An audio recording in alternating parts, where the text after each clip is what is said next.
Irmãos e irmãs em Cristo, venho aqui hoje gravar para vocês mais um vídeo do meu canal revelando as profecias da Bíblia. E no vídeo de hoje é uma pregação especial, adventistas discutindo sobre o projeto do decreto dominical. Eles, num podcast, eles estão comentando que era sobre esse decreto dominical, como os Estados Unidos vai fazer, como os Estados Unidos vai trabalhar para iniciar esse decreto. Vocês vão entender tudo. Eu achei o debate interessante e eu vou mostrar para vocês só o áudio, porque se eu mostrar a imagem dá direitos autorais, né? Daí o meu nome entra na justiça, então por isso que eu não posso mostrar a imagem, mas mostrar o áudio para vocês e vocês vão entender o áudio desse podcast que os adventistas foram comentando sobre o decreto dominical que no futuro agora, no esse ano que vem, depois da Copa do Mundo, como já expliquei aqui no meu canal, que vai começar o decreto dominical, tá ok? Vamos orar para fortalecer a nossa fé. Querido Deus e Pai, muito obrigado por esses minutos e segundos que o Senhor esteve comigo, que o Senhor está comigo. Faça-me de mim o seu servo, para que eu possa mostrar esse áudio e possa mostrar a verdade sobre o decreto dominical. Por isso, meu Deus, venho trabalhando com esses vídeos todo momento no meu canal. Por isso, quero para as pessoas entenderem como funciona esse decreto. Por isso, para não ficar nada em oculto, meu Deus. Por isso, fique comigo nesses minutos e segundos. Tudo isso agradeço e peço em nome do meu Salvador Jesus Cristo. Amém. Então, povo de Deus, se inscrevam no meu canal Revelando as Profecias da Bíblia, deixe seu like, ative os sininhos de notificações para receberem o meu vídeo e compartilhe com o maior número de pessoas que vocês puderem o conteúdo do meu canal. Preciso da ajuda de vocês. Agora fique com o vídeo que vai relatar sobre esse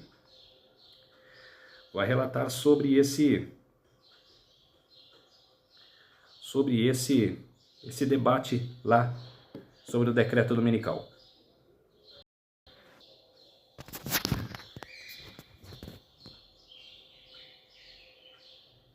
Uma nova geração de estadistas está a ser forjada.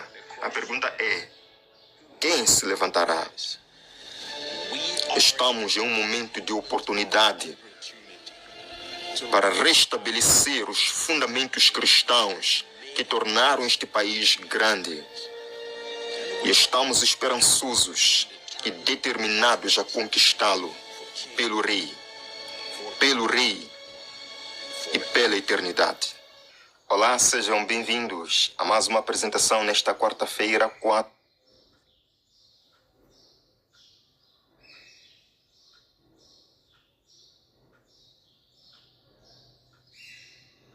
cristã e a linha que separa a igreja do Estado. Veja, num vídeo recente, reagimos a um podcast com Jared Longshore, um homem cuja teologia parece promover uma ideologia em que a igreja se sobrepõe ao Estado. O apresentador do podcast, Lonex Kellinger, do New St. Andrews College, entrou em contato conosco. Ele alegou que podemos ter representado mal as suas opiniões. Assim, ao invés de especular, convidamos-lo a juntar-se a nós nesta discussão cara a cara, não editada, sem cortes, sem filtros, apenas um diálogo cru e honesto. Juntos, abordamos as grandes questões. Devem as nações impor os princípios cristãos pela lei? O domingo é sagrado por mandato divino ou uma tradição dos homens? E o que a Bíblia realmente diz sobre o reino de Cristo na Terra? Esta não é apenas uma conversa, é uma colisão de perspectivas de mundo. Preparem-se, vamos a isto. Para começar, nós queríamos conhecer-lhe um pouco melhor. Estávamos a perguntar-nos se sentiria confortável em partilhar sua denominação ou fé ou compreensão nesse sentido. Sim, isso é bom. Sim, então o meu passado eu sou nativo de África, cresci na África do Sul, mas sou nativo de um país chamado Zâmbia. Agora, viver nos Estados Unidos, há vários anos estou no mundo da teologia e apologética cultural, escrevendo e falando sobre esses tipos de temas. É claro que sou um marido de uma mulher e pai de 3 filhos maravilhosos. E eu gosto da minha vocação nessas áreas. E agora estou a trabalhar para o New St. Andrews College, onde basicamente lidero alguns dos seus esforços de comunicações digitais. Eu sou a Sofia. Eu tenho...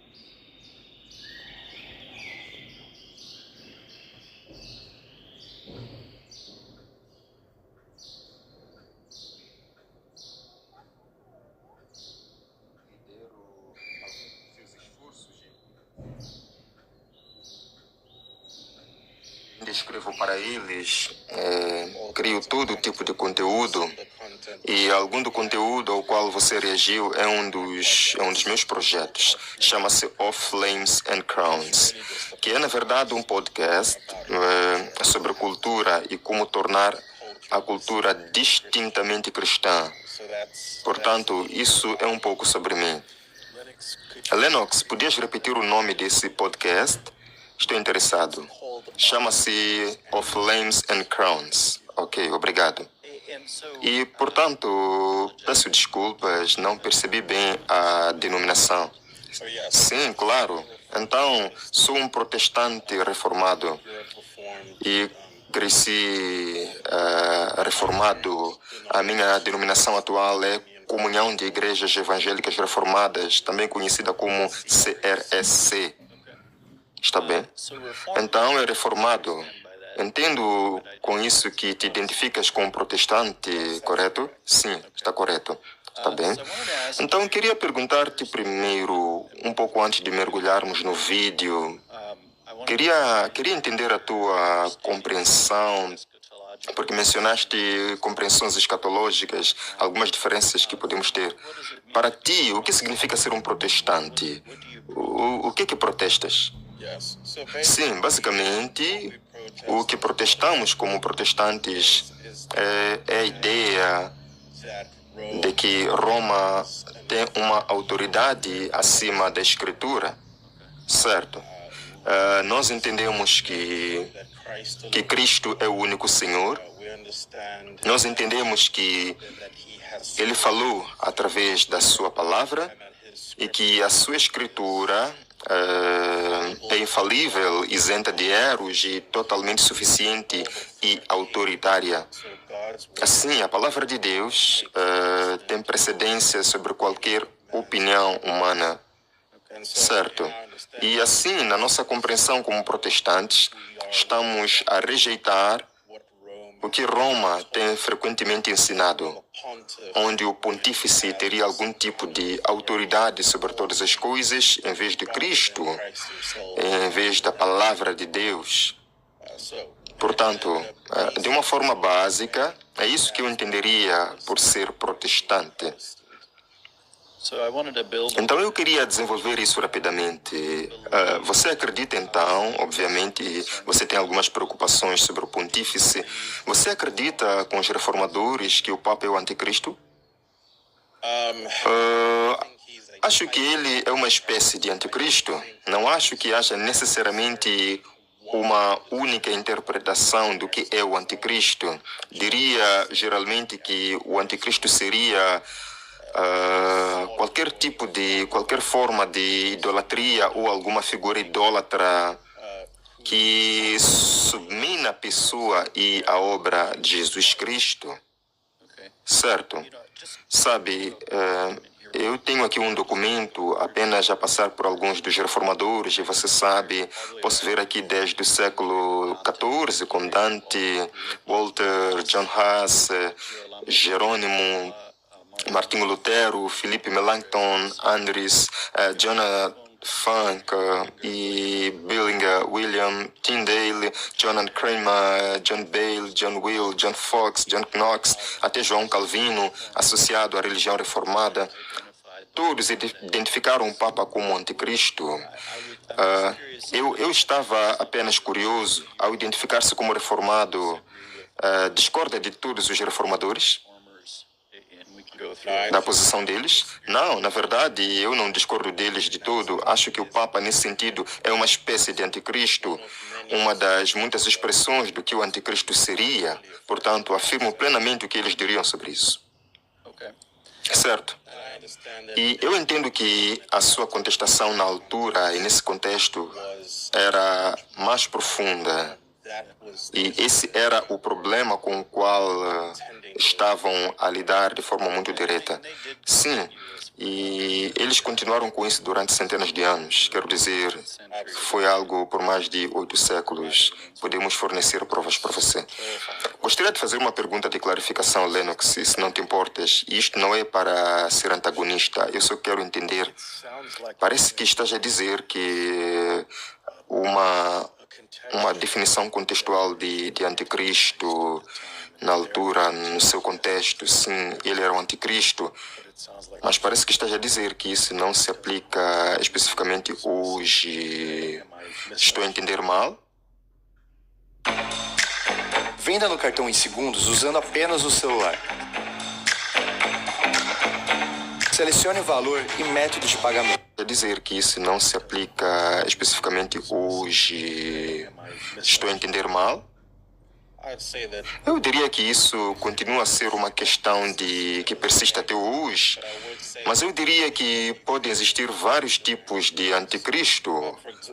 Para dar-lhe outro exemplo de algo que eu consideraria uma forma de anticristo, é a ideia de totalitarismo estatal, onde o Estado assume ser o árbitro da verdade e o árbitro de todo conhecimento e busca opor-se à vontade de Deus. Eu penso que isso é um tipo de anticristo, mas eu digo isso também reconhecendo que ainda temos um problema com Roma. Eu acho que ainda temos um grande problema com o chefe da Igreja Católica, que é o Papa.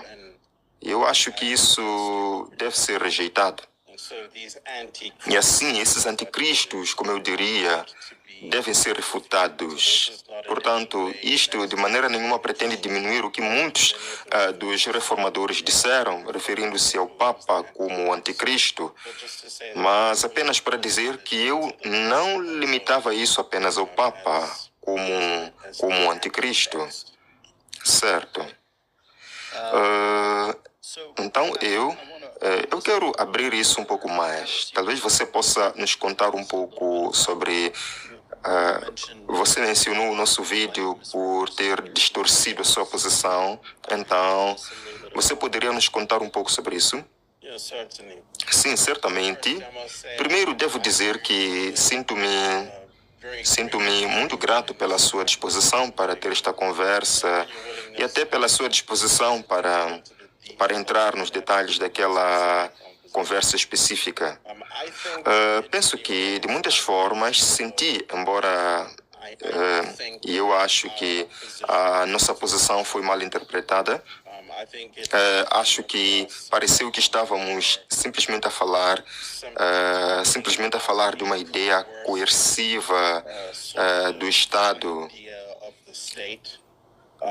Acho que houve alguma suposição de que o que estávamos a tentar estabelecer era uma forma de eclesiocracia e não é a nossa posição. E temos algum tipo de ligação ao que os católicos romanos possam ter ensinado ao longo do tempo. Eu acho que nós rejeitaríamos isso de forma total. E nós somos protestantes reformados, acreditamos muito que Cristo é rei, e não de uma forma metafórica, mas uma realidade atual. Ele é rei dos reis, ele é senhor dos senhores sobre todo o cosmos. Ele é rei sobre todo o tempo. Ele é rei sobre as nações. Ele é rei sobre absolutamente tudo.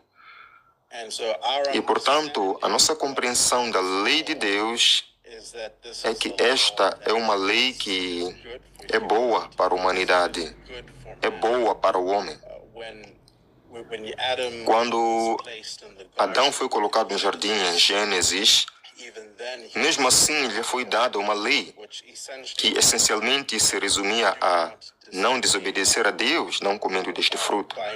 E enquanto Adão se mantivesse dentro desses limites, dos limites dessa lei, ele era livre para comer de qualquer árvore do jardim, para viver de maneira como foi criado para viver. Mas ao transgredir essa lei, ele perde essa liberdade e se torna escravizado a tudo que os nossos olhos desejam, que seja a sua mulher, que seja uma serpente. Ele se torna escravizado a tudo que adora. E ao longo das Escrituras, vê-se estes padrões consistentes de Deus ter dado ao homem uma lei para o seu próprio bem. Agora, como um protestante reformado, acredito que existem 3 usos da lei. Um dos usos da lei é meramente restringir o mal. Sem a lei, o homem não tem um quadro de referência para determinar o que deve fazer e o que deve restringir. Um segundo uso da lei é expor o pecado do homem. A lei atua, portanto, como um espelho para mostrar ao homem a sua necessidade de um Salvador, uma necessidade desesperada de um Salvador, e isso é articulado de forma muito clara em Romanos capítulo 7. E então, a terceira utilização da lei é como um modelo de amor. Quando Cristo estava a resumir a lei, ele estava basicamente a referir-se a ela em termos de amor. Amar a Deus com todo o teu coração, alma, mente e força, e amar o teu próximo como a ti mesmo. O que ele estava essencialmente a fazer era resumir os 10 mandamentos e a pegá-los em cada metade. A primeira metade dos 10 mandamentos fala sobre o nosso dever e o nosso amor por Deus, e a metade posterior dos 10 mandamentos fala sobre o nosso dever para com o próximo. Nescafé Pro Energy, com proteína, cafeína e TCM para dar energia e foco para sua aula da segunda-feira. Nescafé Pro Energy, um pré-tudo para o seu dia. Próximo. Agora, ao considerar isso, o que Gerald Longshore e eu estávamos simplesmente a fazer era articular a importância da lei de Deus para a liberdade e o florescimento da humanidade, tendo todas essas coisas em mente.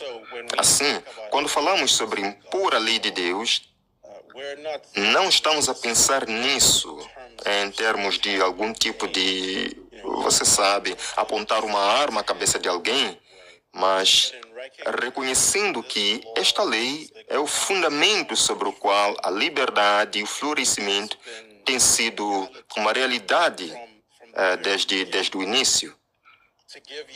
Para lhe dar um exemplo metafórico disto, se você tem alguém que ama e que tem intenções suicidas, pendurado à beira de uma ponte, nesse momento, a vontade e o desejo dele não são tão importantes quanto o seu dever de salvar a vida dele.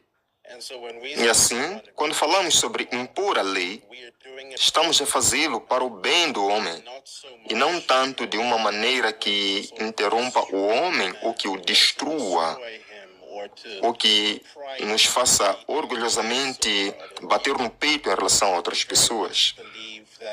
Acreditamos profundamente que conquistamos o mundo através do Evangelho de Jesus Cristo e pela fé das pessoas em Jesus Cristo. Mas, como resultado da nossa fé em Jesus Cristo, somos chamados a obedecer a Cristo. E a sua lei é boa e perfeita e deve ser respeitada se quisermos ter comunhão com Ele, se quisermos ter liberdade e se quisermos experimentar a prosperidade. Assim, acho que essa é a nossa compreensão fundamental sobre o que entendemos acerca da lei. E para voltar à sua pergunta, sentimos que essa posição não foi representada de forma precisa. Acho que houve muita presunção em relação à nossa posição, em vez de um reconhecimento real das doutrinas que realmente defendemos. Tenho uma pergunta. Acreditamos algumas perguntas sobre isso. Sim, por favor. Então, se você acredita em tudo isso, até que ponto você acredita que a lei de Deus deveria ser ou poderia ser legislada nos Estados Unidos? Acho que foi legislado. Acredito, sim, que foi legislado nos Estados Unidos. Há um sentido em que toda lei é imposição em algum tipo de... Toda lei é imposição em algum tipo de moralidade. A questão não é se a moralidade será legislada. A questão é que tipo de moralidade será legislada. Em qualquer lugar do mundo, há sempre algum tipo de padrão ao qual as pessoas apelarão. Eu poderia intervir aqui por alguns segundos. Eu quero garantir desde o início que tenhamos todos os nossos termos claros para estarmos na mesma página, porque às vezes podemos usar um termo e você pode ter uma compreensão diferente dele do que eu, apenas por causa de, você sabe, educação, experiências passadas, esse tipo de coisa. Então, como você define moralidade ou valores morais? Tipo, de onde que isso vem? Quem legisla? Quem impõe isso? Que tipo? Explique-me sobre essa moralidade. Sim. Portanto, a moralidade tem a ver com a ideia da posição justa das pessoas perante Deus, seja individualmente ou culturalmente. Agora, é isso que a moralidade trata. E eu acho que a moralidade é exclusivamente determinada por Deus e somente por Deus. E Ele deu a sua lei, sabem? Tanto no nosso coração como por escrito. E esta é uma lei à qual devemos aderir. Assim, Deus é o arquiteto, o originador da moralidade como um reflexo do que Ele é, como sendo um Deus moral, um Deus que é justo. Portanto, essa seria a minha compreensão da moralidade. Portanto, se a moralidade é exclusivamente de Deus, como pode o Estado impor isso? Sim.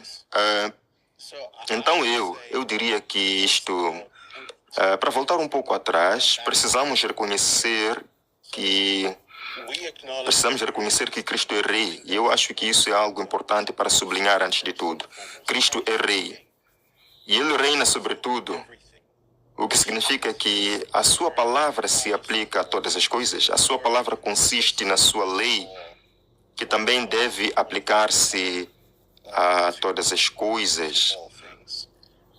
E assim, na nossa compreensão disto, reconhecemos que isto é algo que deve ser implementado em diferentes áreas da vida.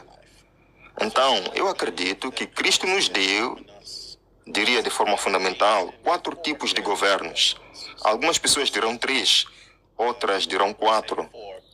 Mas eu diria que a autogovernação como uma realidade, acho que a governação familiar é uma realidade, acho que a governação eclesiástica é uma realidade e a governação estatal é uma realidade. E a cada um são dadas as suas próprias funções únicas. A autogovernação é apenas a ordem de amar a Deus, de sermos autocontrolados, exercermos os frutos do Espírito, de governar-nos bem.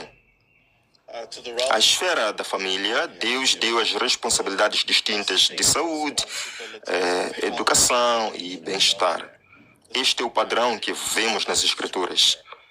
Quando vemos a saúde, a educação e o bem-estar a serem articulados, é frequentemente no contexto familiar. E essa é uma verdadeira governação que Deus estabeleceu. É gripe? Vem na gripe. É na gripe. Você ainda passa por essa situação desconfortável. Falta de sinal no meio do vídeo. Ou live travando. Chega de sofrer. Com o plano Hyper... estabeleceu. O outro governo lá é a igreja, e claro, a igreja tem as chaves do reino, por assim dizer. É o pilar e fundamento da verdade na sociedade. É aqui que as pessoas aprendem e as pessoas que pertencem a Deus se reúnem para entender quem é Deus, o que a sua palavra diz, e então seguir em frente e ser sal e luz. Assim, há um sentido em que a igreja é realmente a consciência moral em qualquer sociedade. Esse é o papel distinto. Mas eu diria o Estado. O Estado tem a responsabilidade de presidir a justiça, que significa punir o que é mau e proteger o que é bom. E claro, o Estado não determina o que é bom e mau. Somente Deus determina essas coisas. E o Estado não deve transgredir os outros domínios e distinções que Deus estabeleceu. Portanto, o Estado não deve presidir a educação. Por exemplo, o Estado não deve, mesmo de certa forma, ditar como o culto deve ser realizado, certo? Então, por exemplo, os mandatos da Covid foram terríveis. Isso foi o Estado a impor-se de uma maneira que não deveria. O seu domínio é a justiça. A justiça sendo definida como punir o que é mau e proteger o que é bom em referência à lei de Deus, especificamente. E isto está a usar a lei moral. Acho que isso significa que o Estado pune as pessoas que roubam, o Estado protege o casamento através da legislação. Acho que significa que o Estado pune o homicídio, certo? E eu acho que sou um firme crente na pena de morte, por exemplo, nesse aspecto. E estas coisas que o Estado deve fazer. Mas eu sublinharia isto também. Algumas pessoas poderiam então argumentar que, bem, talvez o Estado seja relevante apenas para aplicar a segunda tabela da lei. Mas aqui está a questão. Não se pode realmente entender ou aplicar a segunda tábua da lei se primeiro não se tiver um acerto de contas com a primeira tábua da lei. Se não há Deus a quem toda adoração deve ser prestada, e a Ele só, então nada mais faz sentido. Se há algum outro Deus além do próprio Deus, então, que padrão estamos realmente a usar para determinar o que é homicídio? Porque deve ser punido e como deve ser punido? Ou o roubo? E você pode seguir essa linha. Assim, eu penso que a primeira tábua da lei nos orienta para Deus e organiza a nossa adoração de forma correta. E eu penso que a segunda tábua da lei é uma expressão de como e quando a nossa adoração está ordenada de forma correta, para que assim possamos ser de bem para o nosso próximo. Então, é assim que eu diria. Então, Lennox, tu não terias problema em legislar e impor leis azuis, por exemplo? Acho que há uma maneira de ver que isto é algo que realmente aconteceu há muito tempo. Portanto, absolutamente diria que sim. E claro, gostaria de definir o que são leis azuis aqui, apenas para ter a certeza de que estamos na mesma página. Ao referir-se às leis azuis, está a falar basicamente das leis de domingo, se não estou em erro. A ideia de que há um dia em que devemos descansar e adorar Deus como um dia santo e distinto dos outros dias. Estou correto? A nível federal, então você seria a favor, por exemplo, de uma lei federal para fechar tudo aos domingos nesse sentido? Eu diria que não sou exatamente contra esse tipo de coisa, mas, mais uma vez, gostaria de enfatizar que é uma forma pela qual todos os governos que Deus nos dá devem reconhecer essa lei e aplicá-la de acordo. Portanto, acho que os chefes de família devem aplicar isso. Acho que os chefes de igrejas também devem aplicar isso. E sim, acho que o Estado também deve aplicar isso. Você quer um presente?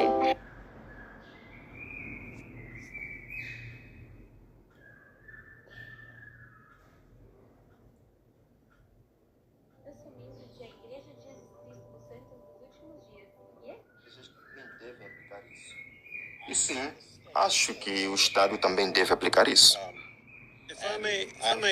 Se me permitem esclarecer um dos seus pontos, sim.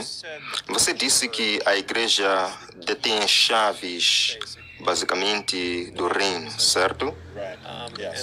E a igreja é, de certa forma, o que estabelece. Mas o que acontece é que no protestantismo, como certamente você está ciente, você sabe quantos milhares de protestantes diferentes, quero dizer, você tem batistas, presbiterianos, você sabe, a lista continua. Então, quem exatamente é a igreja? Novamente, eu volto às definições que eu acho serem importantes. Como você define quem é a igreja? Quem tem a palavra? Porque se você entrar nos detalhes, vai haver desentendimentos por lá.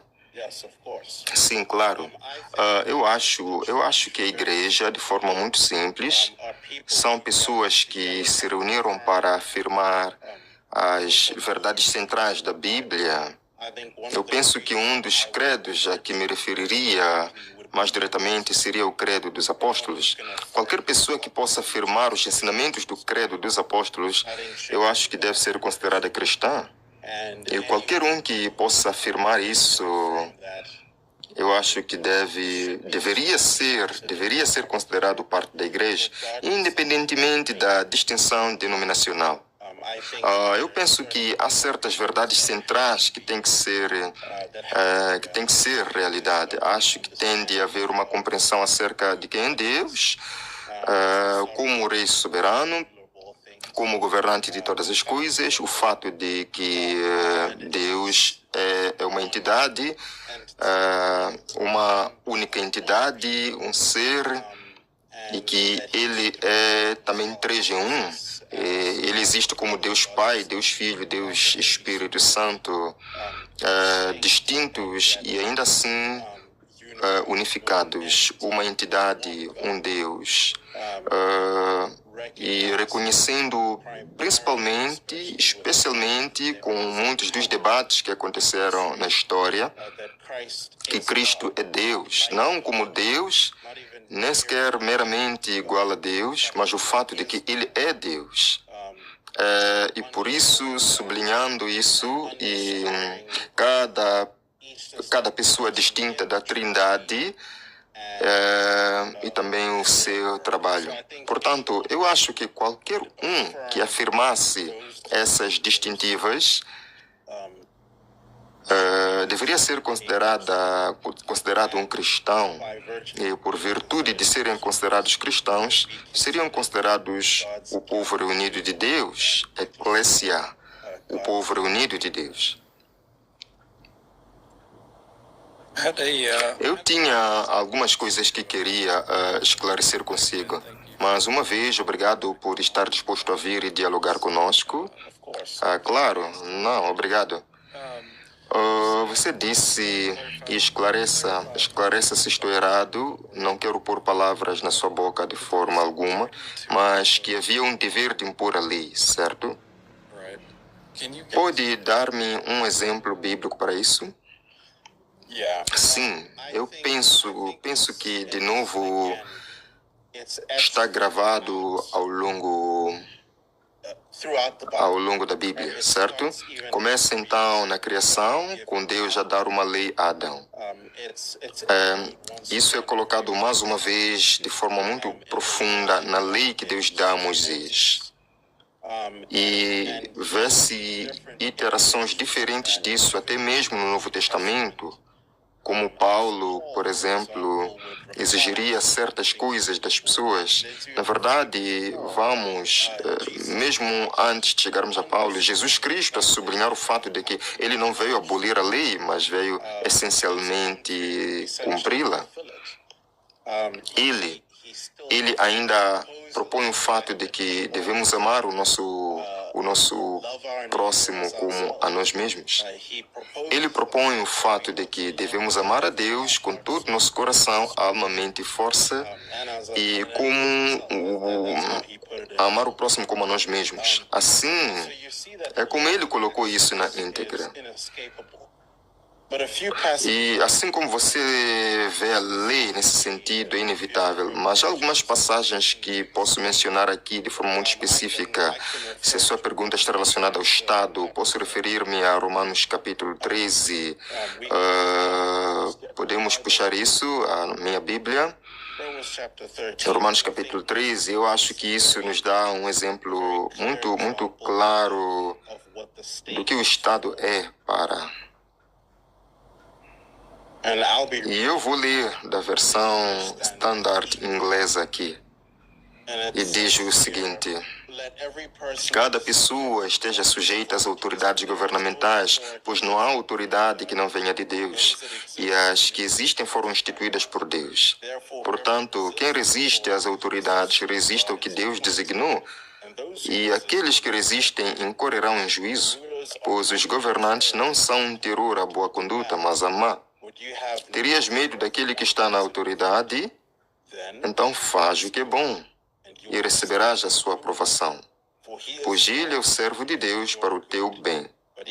Mas se fizeres o mal, tenha medo, pois ele não porta a espada em vão, pois ele é o servo de Deus, um vingador que executa a ira de Deus sobre o malfeitor.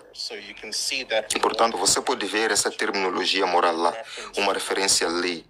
Portanto, este é o versículo 5, portanto, é necessário que se esteja sujeito, não apenas para evitar a ira de Deus, mas também por causa da consciência.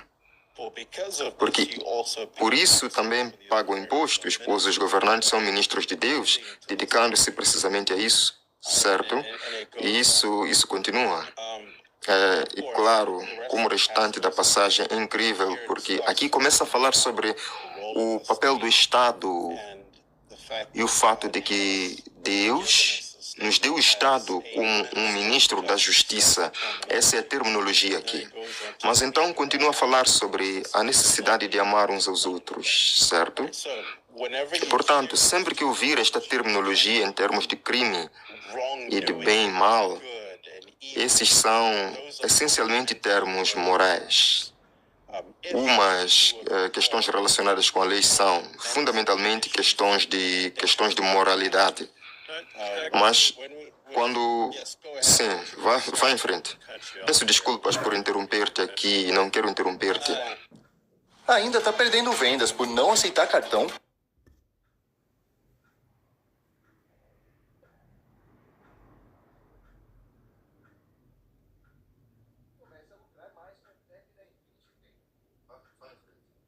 Desculpas por interromper-te aqui, não quero interromper-te. Podemos passar para Mateus 22? Sim. Romanos 13, temos de lembrar o contexto aqui. Na altura, a autoridade governante teria sido o Império Romano, quando Paulo está a escrever isso.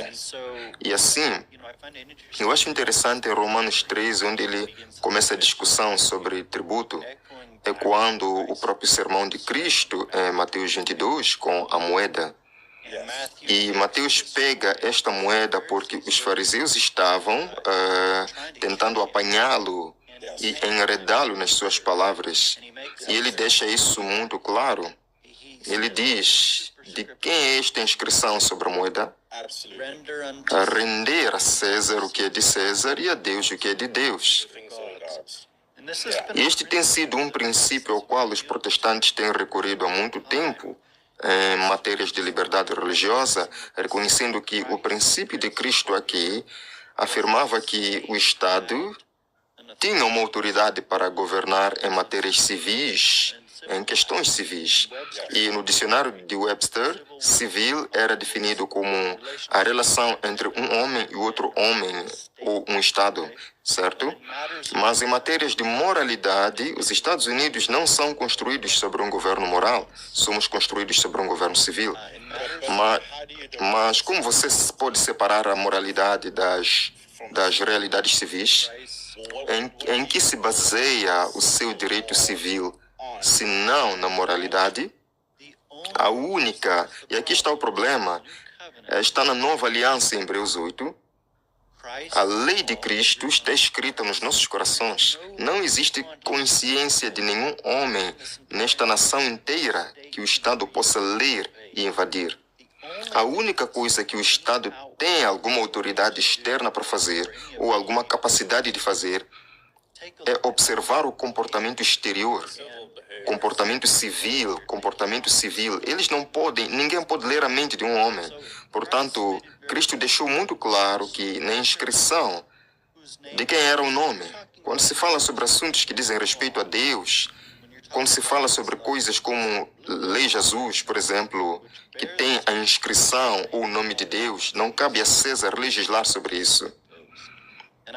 E eu diria ainda que se formos à primeira carta de Pedro, capítulo 5, verso 2, há este princípio de que, mesmo dentro da igreja, a coerção não deveria ser algo que fosse administrado ou envolvido com os ministros. E ainda mais, em 1 Coríntios 5, vê-se onde Paulo realmente faz uma distinção sobre julgar aqueles que estão na igreja.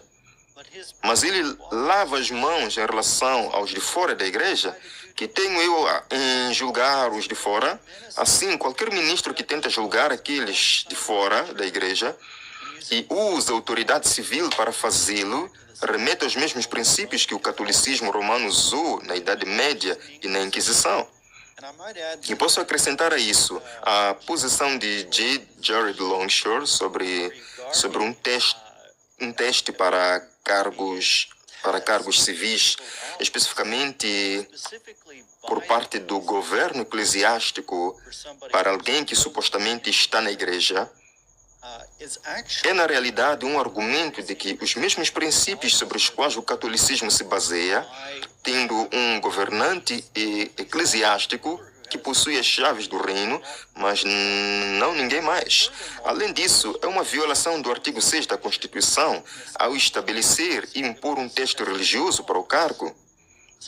Assim, podemos ver bem aqui que ele está a apelar aos mesmos princípios que estabeleceram a Inquisição ao juntar a igreja com o Estado.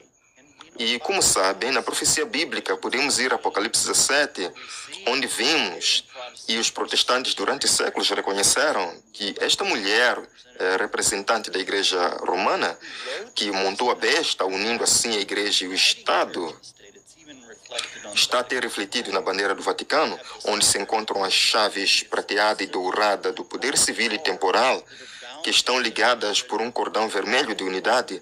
Portanto, ir e apelar à unificação da igreja e do Estado dessa forma e seguir nessa direção é um regresso aos princípios papais. Ok? Então, quanto a isso, não é nada do que eu acredito. Tudo que você articulou não é o que eu acredito. Não me atrevo a falar por ele de maneira autoritária, mas sei com certeza que isto não é o que Longshore acredita também. Para voltar a algumas das coisas que você citou, você usou o capítulo 22 de Mateus. E, claro, a cena, você conhece a cena muito bem. Tibério é o imperador nesta época. E um denário tinha a sua imagem na época. E Cristo pergunta, em relação à questão se deveriam pagar impostos a César, Cristo diz, bem, você sabe, dê a César o que é de César e a Deus o que é de Deus. Agora isto é uma coisa importante porque Cristo primeiro faz a pergunta: de quem é a imagem nesta moeda? Em outras palavras, há uma ligação direta entre a imagem que está em algo e o que deve ser dado à pessoa cuja imagem está. Agora, Cristo diz: dai a César o que é de César, certo? Portanto, como este denário tem a imagem de Tibério, dê-lhe o que é dele, pague os impostos dele. Mas, e é por isso que ele acaba desta forma: dai a Deus o que é de Deus, certo? Em outras palavras, todos aqueles que são feitos à imagem de Deus devem ser devolvidos a Deus. Mas muitas vezes as pessoas realmente param aqui, porque aqui está a outra pergunta: de que imagem é feito César, certo? Ele é feito à imagem de Deus, o que significa que até César deve ser subserviente a Cristo e apenas a Cristo. A razão pela qual a igreja primitiva sofreu em Roma na época não é porque as pessoas não conseguiam suportar a ideia de outro Deus.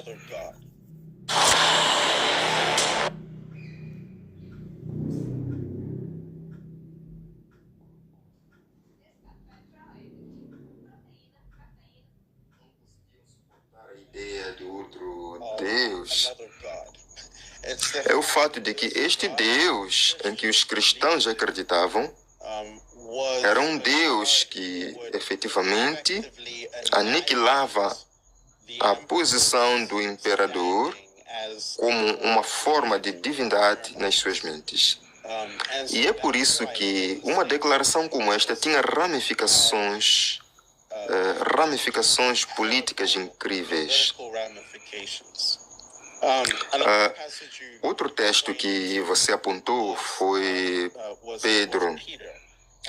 E eu quero ler aqui 1 Pedro capítulo 2, verso 13, e diz aqui: estejam sujeitos por causa do Senhor a toda instituição humana, quer ao imperador como supremo, quer aos governadores que foram enviados por ele para punir os que fazem o mal e para louvar os que fazem o bem.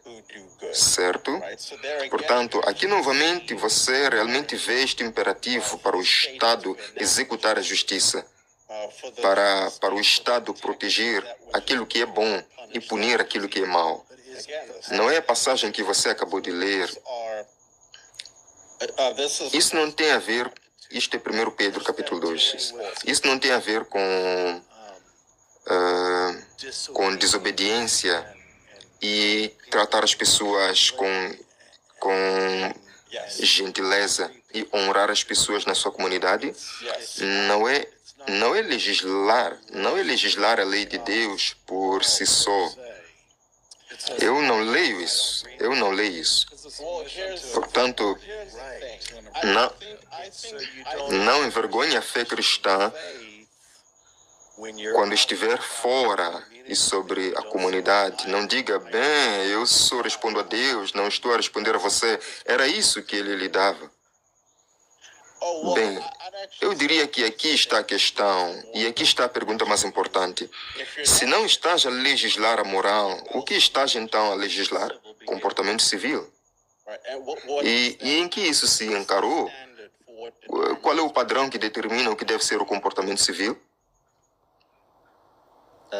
Isso deve estar inserido num contrato social sobre o qual os Estados Unidos foram fundados em termos de questões de governo civil, onde se baseia no consentimento dos governados e na forma como concordamos em tratar-nos uns aos outros. Está bem, mas aqui está a questão. O que acontece quando se tem um tipo de sociedade onde existem pessoas que acreditam ou têm diferentes tipos de consenso?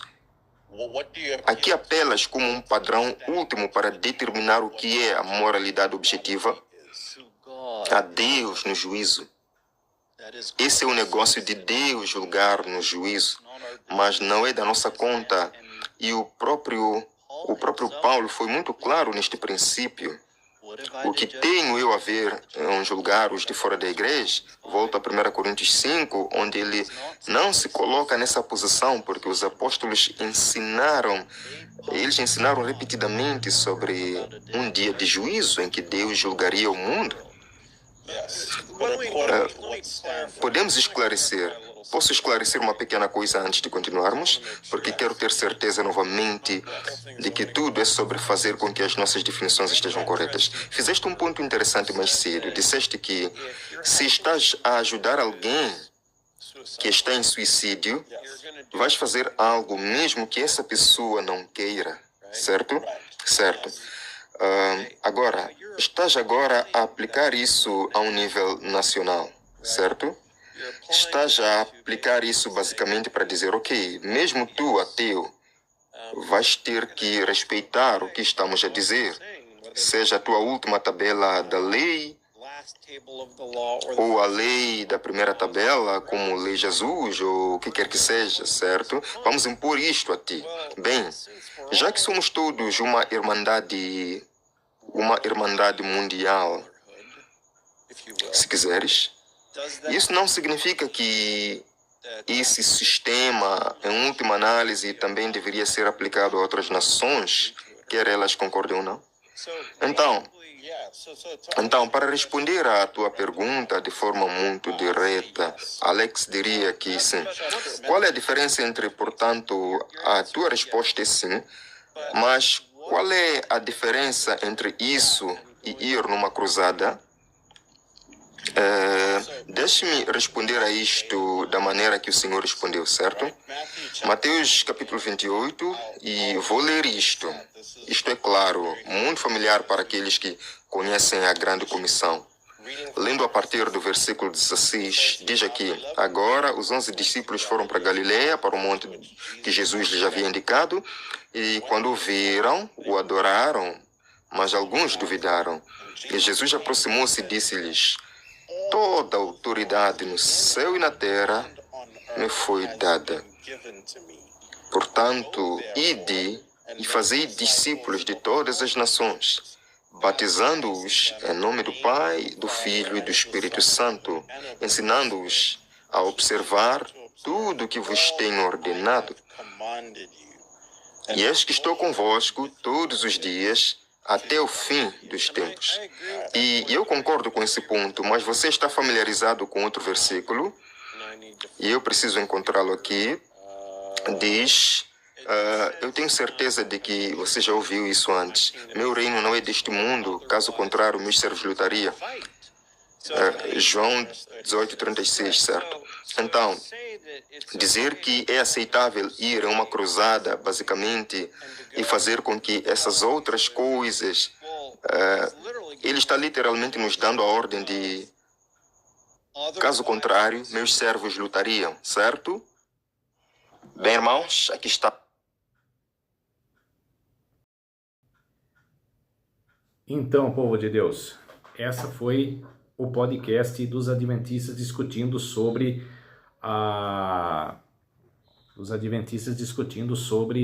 o projeto 2025 que os Estados Unidos da América querem pôr, que isso eu chamo de decreto dominical. Quero que todas as leis que estão lá no projeto falam sobre a guarda do domingo. Então, por isso que é importante eu ir trazendo para vocês esses assuntos, para vocês entenderem como será feito o projeto do domingo, que era o projeto dominical que eles querem pôr como dia de descanso. Tá ok? Vamos orar para fortalecer mais a nossa fé. Querido Deus e Pai, muito obrigado por esses minutos e segundos que o Senhor esteve comigo. Fez-se de mim o seu servo, para apresentar essas verdades nesse dia de preparação para o dia do Senhor. Por isso, meu Deus, muito obrigado. Tudo isso agradeço e peço em nome do meu Salvador Jesus Cristo. Amém. Então, povo de Deus, se inscrevam no meu canal Revelando as Profecias da Bíblia, deixe seu like, ative os sininhos de notificações para receberem o meu vídeo e compartilhe com o maior número de pessoas que vocês puderem o conteúdo do meu canal. Preciso da ajuda de vocês. Um bom final de semana a todos, um feliz sábado e até o próximo vídeo. Tchau!